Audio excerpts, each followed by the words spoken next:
c'était une pendaison présentée comme pendaison suicidaire. Et la personne avait été, il y avait une lettre, un courrier laissé, etc., avec une écriture un peu bizarre, mais qui était quand même l'écriture de la personne, mais la personne n'avait jamais exprimé aucune intention suicidaire, etc., D'accord. ce qui peut arriver.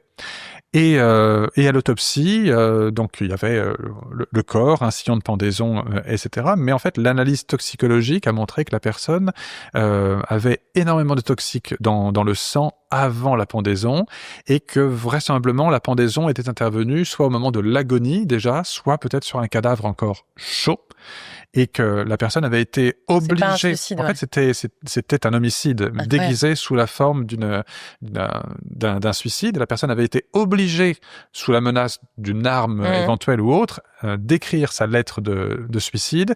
Pour ça que l'écriture était un peu différente. On n'écrit pas de la même façon quand on est stressé ou pas. C'est clair. Et on n'écrit pas non plus de la même façon quand on a plein de toxiques qui sont en train de vous endormir et de vous tuer à petit feu. Dans ce cas-là, ça modifie un peu l'écriture. C'est pour ça qu'on autopsie vraiment, normalement, quasiment tous les suicides allégués, parce que derrière un suicide, de temps en temps, se cache un homicide déguisé. Et on autopsie honnêtement pas assez en France. On devrait vraiment autopsier plus.